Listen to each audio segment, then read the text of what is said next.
Yambuneza nk'uko twabibemereye tugira tubereke ukuntu dukora trading sport.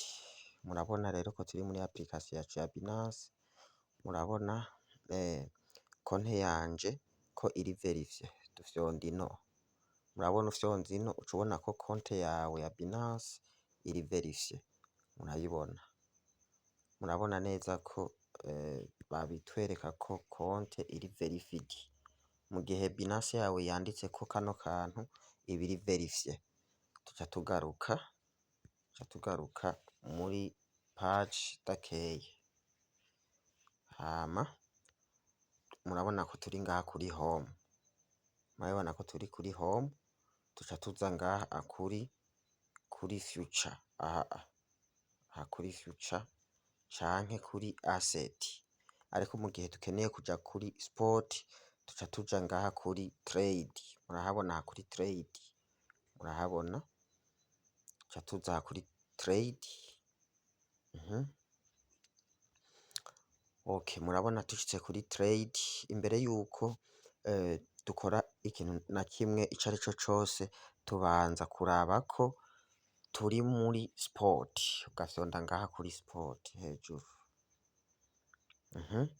Ariko imbere yuko uja muri sport ubanza kuza ugafyonda ngaha, ugafyonda aha kuri asset. Murabona kuri asset, ubanza ukahafyonda, hanyuma ugaca ufyonda aha kuri transfer kugira ngo urabe ubutunzi bwawe ko buri muri sport. Ugaca ufyonda aha, murabona muca ubanza ukaraba nimba aha naha, ukabanza ukaraba ahari founding na ukaraba ko aha hepfo hari USD hari sport. Ukabanza ugashirayo sport. Okay, murabona ko hari sport, ugaca uhitamwo ngaha, ugaca uhitamwo ko ukoresha ama USDT. Ugashirayo USDT.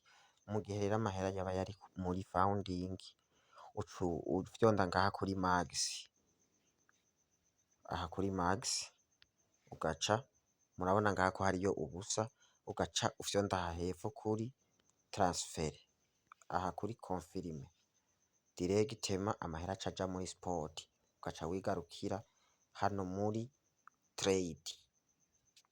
Okay, uje muri trade rero murabona yuko hariho utuntu twishi muri trade. Murabona ko hariho ahanditse ngo buy n'ahanditse sell. Ushaka kugura coin kanaka ufyonda ngaho handitse buy, murabona ufyonze aho handitse buy niho baca babereka ibi vyose mubona. Murabona ko handitse limit, aha hepfo price, aha hepfo murabona ko baca handika ngo buy XRP. Okay, aha hejuru naho murahabona ino niho ufyonda kugira uhitemwo coin ushaka kugura. Sawa, nukuvuga iki rero, aho handitse limit uhafyonda kugira ngo wandike ico giciro co hepfo co ushaka ko uza kugurira ko coin iza kugura igezeko. Nk'akarorero murabona dufyonze aha kuri limit, akarorero murahabona kuri limit kwaka kantu, urahafyonda baca baguhitishamwo. Nimba wewe wemeje ko ugura kuri market, kenshi dukoresha limit canke market. Hama wemeje kuri market, nukuvuga uba wemeje ko igiciro iriko ngaha nico giciro igezeko ubunyene. Iki nukuvuga ikigira ko ikugurira ubunyene ukicemeje kuri buy XRP. Ariko mu gihe ngaha wahashize limit aho hari market, niho ica bagusaba, murabona baca bagusaba kwandikamwo wewe garanti de nk'akarorero.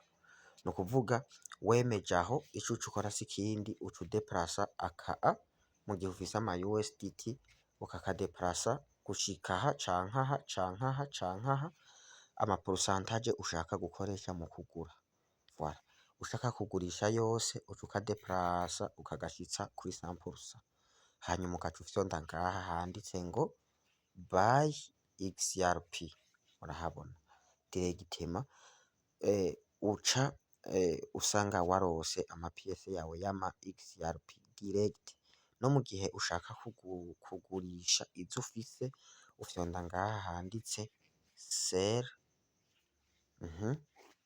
sell, hama vyose ubigira kurya nyene, ugomba udandaza ku giciro itarashikako mu gushirayo limit, ushize muri limit ni ukuvuga wowe uca wiyandikira igiciro ushaka ko iza kudandarizako, hama ugaca wegizija kantite ushaka gukoresha, nimba ushitse aha, nimba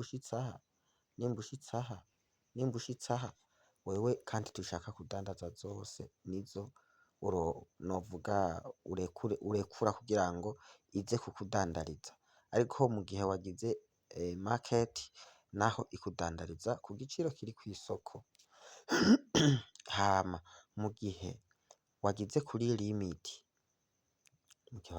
limit, order wagize uza gusanga iri kuri ngaha, murabona handitse ngo open order, naha handitse holding order, ni ukuvuga aho handitse open order muzohasanga ordre mwagize, ariko mugabo igiciro kitarashikako kugira ngo cigure canke kigure, hama aha naho uhafyonze ni muri historique y'ivyo wakoze vyose, ngaha murahabona, hama ikindi gikomeye cane rero ni ukuvuga iki?